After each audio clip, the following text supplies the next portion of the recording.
Hello guys, this is me महिमा and मेरे साथ आज हम सॉल्व करेंगे वर्कशीट नंबर 13th। ये वर्कशीट 4th ऑफ अगस्त 2021 के लिए है। आज हम क्लास 10 हिंदी की वर्कशीट सॉल्व करने जा रहे हैं।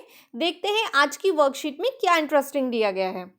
दिए गए गद्यांश को पढ़कर पूछे गए प्रश्नों के उत्तर दीजिए। एज यूजुअल हमें क्या करना है, गद्यांश को बहुत ध्यान से पढ़ना है, समझना है और फिर इस पर बेस्ड पूछे गए सभी क्वेश्चंस के आंसर इसी गद्यांश में से ढूंढकर या इस पर बेस्ड लिखने हैं।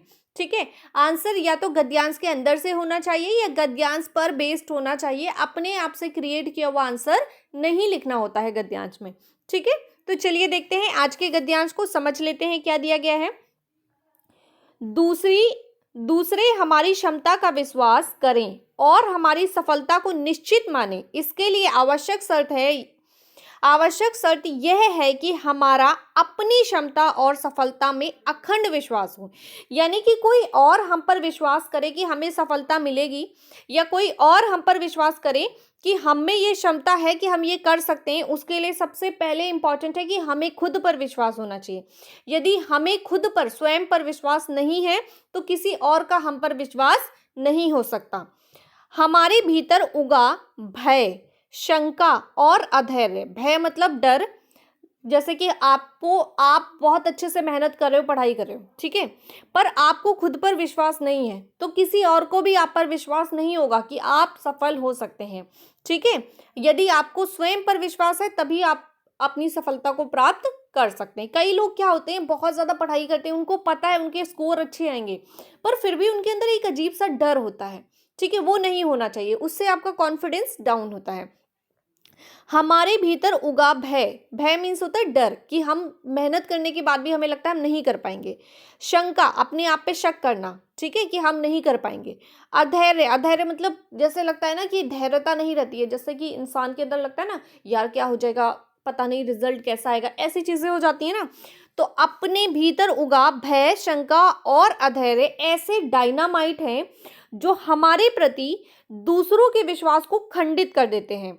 हमारे विद्यालय में जो नगर से दूर जंगल में था, उसने बोला है हमारे विद्यालय में जो नगर से दूर जंगल में था। यहाँ पे किसकी बात हो रही है, जो नगर से दूर जंगल में था? विद्यालय की बात हो रही है। विद्यालय जो है नगर से दूर यानी शहर से दूर जंगल में था। 14 वर्ष का एक बालक अपने घर से अकेला पढ़ने आया करता था। ठीक है, यानी कि स्कूल जो है वो जंगल के पास में था और एक बच्चा जो 14 साल का था वो अकेले ही अपने घर से स्कूल पढ़ने आया करता था। कुछ महीने बाद दूसरा बालक भी उसके साथ आने लगा। तो कुछ टाइम ऐसा हुआ कि पहले वो अकेला आता था, फिर उसके साथ एक और कोई आने लगा। वह दूसरा बालक बहुत डरपोक था। वह भूतों और चोरों की कहानियां उसे सुनाया करता था। मतलब जो दूसरा बालक था वो कैसा था, बहुत ज्यादा डरपोक था। इसका ऐसा प्रभाव पड़ा कि पहला बालक भी डरपोक हो गया और दोनों मेरी प्रतीक्षा करते रहे कि मैं चलूं तो वे भी मेरे साथ चले। ठीक है, तो जो दूसरा था वो डरपोक था और पहला वाला क्या था, पहला वाला ना तो डरपोक था ना ही निडर था, क्योंकि उसके अंदर ये भावना ही नहीं थी डर की या निडरता की। पर जब दूसरा बच्चा उसके साथ आया तो वो उसको चोरों की कहानियां सुनाने लगा। ठीक है, वो उसको भूतों की कहानियां सुनाने लगा, जिससे दूसरा वाला बच्चा पहला वाला बच्चा दूसरे वाले बच्चे की बातें सुन सुन के डरने लगा। उसके अंदर शंका पैदा हो गया। ठीक है, और वो जो डर था वो उसके अंदर ऐसे समाया कि वो कहने लगा कि अगर उसके साथ कोई जाएगा उनके साथ तभी वो जाएंगे, अदरवाइज नहीं जाएंगे। ठीक है, तो इस तरीके से वो क्या हो गए, दोनों ही डरपोक हो गए। आगे देखते हैं। सूत्र यह बताता है हतोत्साहियों मतलब जो उत्साहित नहीं होते, जिनका उत्साह खत्म हो जाता है, निराशावादियों, डरपोकों और सदा सफलता का ही पाठ पढ़ने वालों के संपर्क से दूर रहो। ठीक है, कैसे लोगों से दूर रहना है? हतोत्साहित मतलब जिनके अंदर का उत्साह खत्म हो गया है, जिनके अंदर कुछ करने की लालसा या मतलब है ही नहीं कि हाँ मैं कुछ कर सकता हूँ। दूसरा है निराशावादी, जिनको लगता है कि यार ये तो होगा ही नहीं, हर काम को करने से पहले ही सोच लेते होगा ही नहीं, वो ऐसे लोग होते हैं निराशावादी। डरपोक और सदा असफलता क्या ही पाठ। जैसे कुछ लोग होते हैं ना, कुछ भी करने से पहले ही बोलते हैं कि यार ये तो होगा ही नहीं, और अगर होगा नहीं हम गलत कर लेंगे, हमसे हो ही नहीं पाएगा, हम कर ही नहीं पाएंगे, पहले से माइंड में होता है ना। कुछ बच्चों को जैसे मैथ्स बहुत डिफिकल्ट लगती है, जिन बच्चों को मैथ्स डिफिकल्ट लगती है वो क्वेश्चन को सॉल्व करने से पहले देख के बोलते हैं अरे ये तो बहुत डिफिकल्ट क्वेश्चन है, मैं तो इसे ट्राई नहीं करूंगा, मेरे से हो ही नहीं पाएगा, पहले से ही सोच लेते हैं।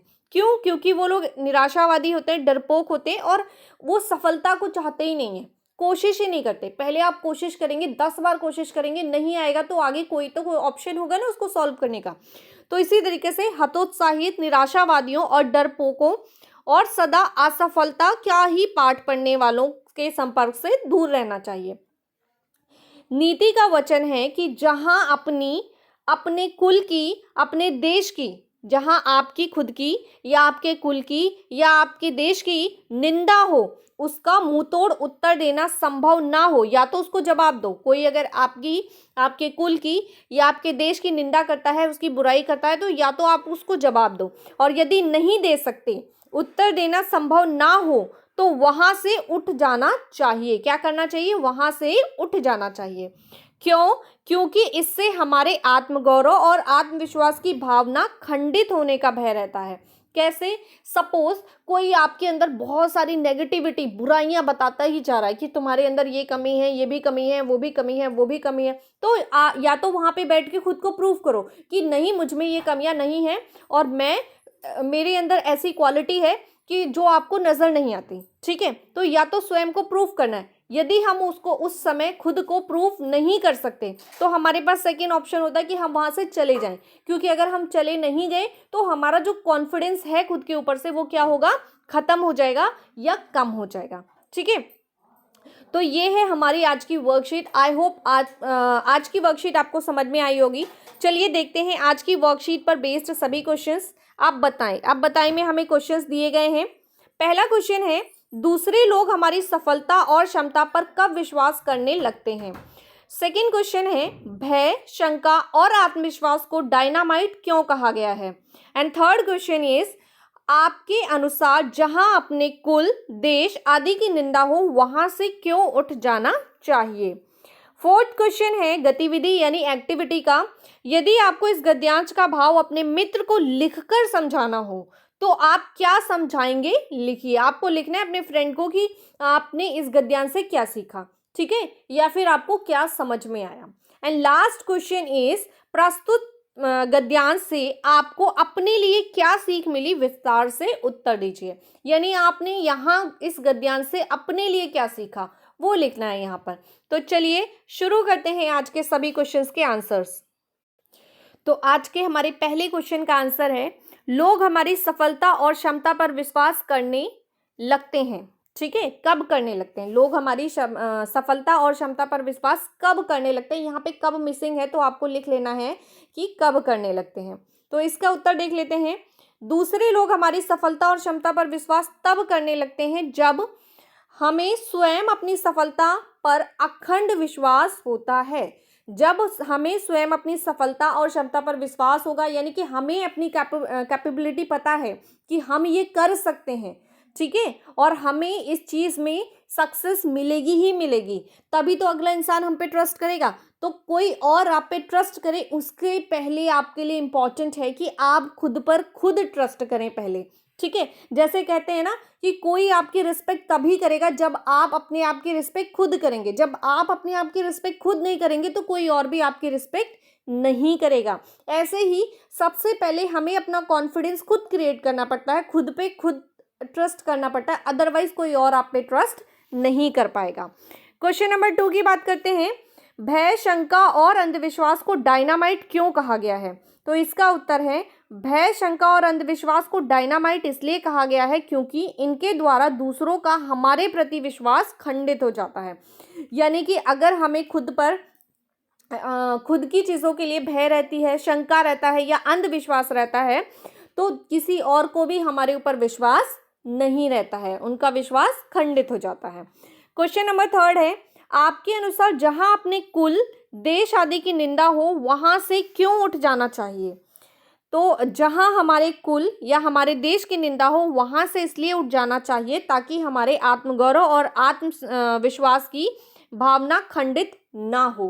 क्योंकि अगर कंटिन्यू ऐसा होगा कि कोई आपके देश की या आपके कुल की बुराइयां करता जा रहा है और आप उसको कॉन्फिडेंट होके जवाब नहीं दे पा रहे हैं, सुनते जा रहे हैं, तो आपका खुद का कॉन्फिडेंस डाउन हो जाएगा। ठीक है, तो इसीलिए कहा जाता है अपने आत्मगौरव और आत्मविश्वास की भावना खंडित ना हो पाए, इसलिए हमें वहां से उठ जाना चाहिए। नेक्स्ट क्वेश्चन देखते हैं, क्वेश्चन नंबर 4, जो कि गतिविधि यानी एक्टिविटी का है। क्वेश्चन नंबर 4 कहता है, यदि आपको इस गद्यांश का भाव अपने मित्र को लिखकर समझाना हो तो आप क्या समझाएंगे, लिखिए। तो इसका उत्तर है, मनुष्य के जीवन में सफलता को प्राप्त करने के लिए सबसे महत्वपूर्ण तत्व है सफलता एवं विश्वास। क्या है? सफलता एवं विश्वास। जबकि भय, शंका और अधैर्यता ऐसी रुकावटें हैं जो मनुष्य को जीवन में आगे नहीं बढ़ने देती और लोगों को हमारे प्रति विश्वास खंडित कर देते हैं। यानी सामने वाले का जो हमारे लिए कॉन्फिडेंस है या विश्वास है, उसको हम पे ट्रस्ट है, वो ट्रस्ट क्या होता है, खत्म हो जाता है। नेक्स्ट क्वेश्चन की बात करते हैं, जो कि लास्ट है। प्रस्तुत गद्यांश यहाँ पे क्वेश्चन जो है, ये यहाँ पे कुछ मिसप्रिंट है, तो क्वेश्चन को आपको ध्यान से नहीं पढ़ना है यहाँ पे। ठीक है, आपको क्वेश्चन अपने क्वेश्चन पेपर से पढ़ लेना है। प्रस्तुत गद्यांश से हमें क्या सीख मिली, विस्तार से उत्तर दीजिए। ठीक है, यहाँ पे होना चाहिए प्रस्तुत, और यहाँ पे ये चीज़ गलत है, गलती से हो गया है। ठीक है, यहाँ पे गद्यांश आएगा कि प्रस्तुत गद्यांश से हमें क्या सीख मिलती है। प्रस्तुत गद्यांश से हमें क्या सीख मिलती है, तो इसका उत्तर देख लेते हैं। तो इसका उत्तर है, प्रस्तुत गद्यांश से यह सीख मिलती है कि हमें स्वयं पर विश्वास होना चाहिए तथा दृढ़ निश्चय द्वारा अपनी सफलता को प्राप्त करने के लिए निरंतर प्रयास करते रहना चाहिए। तो ये है हमारे आज के सभी प्रश्न और उनके उत्तर। आई होप आपको समझ में आए होंगे। यदि आपको आंसर समझ में आए हैं, वीडियो पसंद आई है, तो आपको वीडियो को लाइक करना है, शेयर करना है और चैनल को सब्सक्राइब करना है, ताकि आप हमसे कंटिन्यू जुड़े रहें, हम आपकी हेल्प करते रहें और इसी तरीके से हमारा और आपका रिलेशन बना रहे।